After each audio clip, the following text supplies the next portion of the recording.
Dark Souls 1 is known for being a hard game, and it has some notoriously difficult areas like Anor Londo. However, Anor Londo isn't the only area we will be doing. We will be covering Sen's Fortress as well. I hope you are having a wonderful day so far, and let's continue this game. After kindling some humidity into this bonfire, we step into Sen's Fortress. This place is known as the hardest area in the early game, and these enemies are kind of why. I have a plus 10 halberd and it takes 5 hits to defeat them. Past the snake warriors, we have swinging axes, which kind of remind me of the Bloodborne Chalice dungeons, and this area overall gives off that same vibe. Bloodborne is a lot closer to Dark Souls 1 than I thought. I was surprised that I have not encountered mimics yet, and when I saw this chest, I decided to see if it was one. Truth be told, there was one. I knew Dark Souls 2 had them and was kind of expecting them to be here as well. I came across this boulder launching mechanism. It made the boulders go a different way to see more snake which fired lightning and more swinging axes. I reached the fog wall and was done with the hardest part of the fortress. To be honest, I was expecting this area to be a bit harder, but I guess not. I did have some trouble as where the bonfire was until I found it and saw this NPC sign. Now, the thing with NPC summons is that I don't like using them. NPCs are either really powerful or really bad.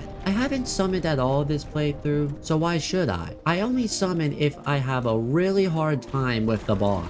So I walked past it and fought this giant who was a little angry. I defeated him, which he had a titanite chunk, and faced the first boss of the video, the Iron Golem. This boss was way easier than the Iron Golem enemies from Minecraft. I know I'm not the first one to make that joke, but this boss didn't even do much in this fight. The only noble things that he did was the axe beam, a grab attack, and a stomp attack. I think this boss has a gimmick where if you stun him or do a certain amount of damage, then he does this. Anyways, I'd rather not show this whole fight, and once I defeat him, we get a call back from Demon Souls. Also, we see the most iconic area, Anor Londo. This area looks beautiful with the way it looks, and the atmosphere looks really neat. However, this area really tested me. I was looking at this statue, but it was actually an enemy, and I didn't even use all my souls to level up. You'll see why in a little bit. I was just stunned with this area, and even found an area we will probably go to later. About Gargoyle saw what I did at the start of the game and wanted to fight. Do I have to say more about this? I was a little stuck afterwards and realized you can walk on this narrow walkway. Then I found myself walking on very thin beams, which wasn't an issue in the slightest, and moved this massive bridge. This was a little shortcut and I fought another gargoyle, which dropped a helmet I already had. Anor Londo seems to be well so far, but this is where the difficulties start. I defeated these 3 pink enemies that fired lightning and fought 2 more until I started getting shot at.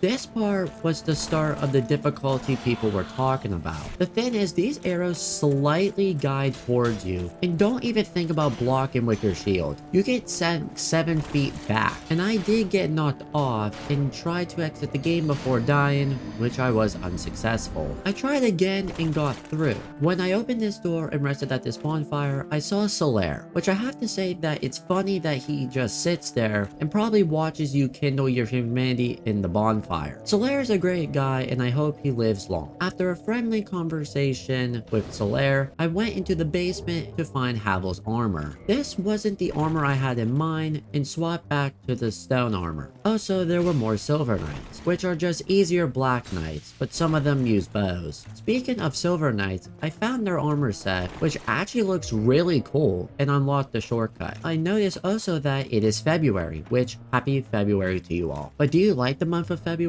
Leave your answer in the comments below, and may I ask to subscribe while you're down there? It really helps the channel and ensures you won't miss any future adventures. I also did purchase the Giant's armor and went to the next boss, Dragon Slayer Ornstein and Executioner Smough, which this fight was very difficult. Also, watch what Ornstein does right off the start.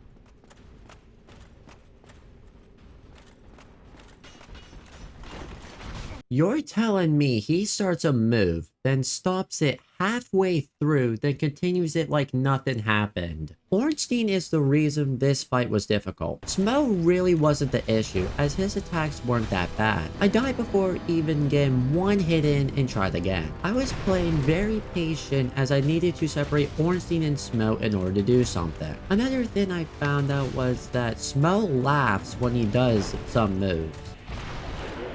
I did get a few hits in on Smough, but I did die once more. Third time's the charm, and I actually did some more damage on Smough. However, Ornstein can just throw lightning whenever he wants, but I'd rather fight these two than the Godskin duo. I was patient enough to kill Smough just for Ornstein to be bigger and have an entirely new moveset. I didn't last long against Super Ornstein, and I reached Super Ornstein again, and he likes to use that grab attack constantly. And he has two moves that look the same, but do something very different. I cut to a few attempts in, and I did almost defeat Super Ornstein, but died right at the end. This fight by far was the hardest fight I have ever done. Harder than Melania, harder than Orphan of Cause, and even harder than pre-nerf Consort Radon. This fight really tested me in terms of skill and patience. I spent about an hour and a half fighting these two guys. I beat Melania and Orphan in less time and Consort Radon in 45 minutes. Through a lot of time and effort, I finally defeat them and grab the Leo ring for my troubles. I also grabbed the Lord's Vessel, and the golden walls faded away. With Ornstein defeated, I grabbed his armor and ended it there. I wasn't expecting such an increase in difficulty at this point. I'm actually stunned that we managed to beat Ornstein and Smough. They were definitely the hardest boss so far, and now we have a bit left to go. As always, if you enjoyed this video, leave a like. It's a small action, but it makes a big difference so others may enjoy it too. Thanks for watching, and I hope you have a wonderful day.